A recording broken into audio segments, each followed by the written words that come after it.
পদ্মা সেতু চালুর পর দক্ষিণাঞ্চলের পর্যটন ও ব্যবসায়িক সম্ভাবনা যেমন বহুগুণ বেড়েছে, তেমনি বেড়েছে যান চলাচলও। কিন্তু ঝুঁকিপূর্ণ ও সরু ভাঙা কুয়াকাটা মহাসড়ক যেন হয়ে উঠেছে এক মৃত্যুফাঁদ। দীর্ঘ প্রতীক্ষার পরেও শুরু হয়নি 6 লেন প্রকল্পের কাজ। যদিও সড়ক ও জনপথ বিভাগ বলছে প্রকল্প বাতিল হয়নি, বেড়েছে সময় ও ব্যয়। পটুয়াখালী থেকে শিকদার জুবায়ের হোসেনের তথ্যচিত্রের ডেস্ক রিপোর্টে বিস্তারিত। পদ্মা সেতু চালুর পর দক্ষিণাঞ্চলের সঙ্গে ঢাকার সরাসরি যোগাযোগ যেমন সহজ হয়েছে, তেমনি বেড়েছে যানবাহনের চাপও। কিন্তু ভাঙা কুয়াকাটা মহাসড়ক এখনো আগের মতোই সরু ও বিপজ্জনক, ফলে বাড়ছে দুর্ঘটনা, ঝুঁকি আর ভোগান্তি।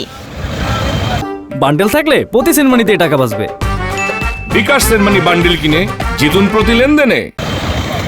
এদিকে 2018 সালে ভাঙা কুয়াকাটা মহাসড়ক 6 লেনে উন্নীতকরণ প্রকল্প অনুমোদন করা হয়। প্রকল্পের মেয়াদ ছিল জুলাই 2018 থেকে জুন 2020 পর্যন্ত। তবে 7 বছরে 4 দফা মেয়াদ বাড়িয়েও দৃশ্যমান কোনো অগ্রগতি হয়নি। প্রথম দফা মেয়াদ বাড়ানো হয় জুলাই 2020 থেকে জুন 2021 পর্যন্ত। দ্বিতীয় দফায় জুলাই 2021 থেকে জুন 2023 পর্যন্ত। তৃতীয় দফায় জুলাই 2023 থেকে জুন 2024 পর্যন্ত। সর্বশেষ নির্ধারিত সময়সীমা করা হয় 2026 সালের ডিসেম্বরে।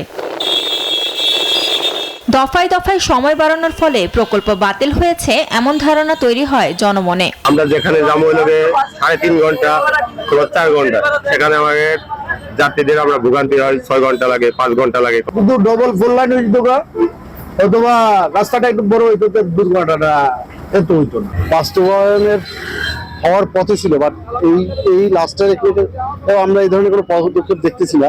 তবে সড়ক ও জনপথ বিভাগ বলছে জমি অধিগ্রহণ শেষ হয়েছে। ভাঙা থেকে মাদারীপুর পর্যন্ত বরিশালের 6টি অংশের মধ্যে 4টিতেও কাজ শেষ, বাকি অংশ চলছে অধিগ্রহণ প্রক্রিয়া। ডোনার হ্যান্ডের প্রয়োজন, কারণ এটা বিদেশি ফান্ডের মাধ্যমে এটি করার জন্য সিদ্ধান্ত গ্রহণ হয়েছে এবং এডিবি আমাদের এশিয়ান ডেভেলপমেন্ট ব্যাংকের সাথে কথাবার্তা চলমান আছে। এই জটিলতা নিরসন করে আমরা এই প্রকল্প বাস্তবায়নের জন্য সরকারের কাছে জোর দাবি জানাচ্ছি। 235.78 কিলোমিটার দৈর্ঘ্য সড়কের এই প্রকল্প অনুযায়ী ভাঙা থেকে লেবুখালী সেনানিবাস পর্যন্ত 6 লেন সড়ক, লেবুখালী থেকে পায়রা বন্দর 4 লেন আর পায়রা বন্দর থেকে কুয়াকাটা 36 ফুট প্রশস্ত সড়ক নির্মাণ হবে। 2018 সালের 11 অক্টোবর একনেকের সভায় প্রকল্পটির অনুমোদন হয়। এর প্রাথমিক ব্যয় ধরা হয়েছিল 1867 কোটি টাকা। পরে সংশোধিত হলে ব্যয় বেড়ে দাঁড়ায় 5899 কোটিতে, যা 216% বেশি। সংশ্লিষ্টরা বলছেন, পায়রা বন্দর পুরোপুরি চালু হলে যানবাহনের চাপ বাড়বে বহুগুণ, বাড়বে দুর্ঘটনার আশঙ্কাও। এখন শুধু প্রয়োজন দ্রুত বাস্তবায়ন। শান্তা ইসলাম, ডেস্ক রিপোর্ট, নিউজ 24।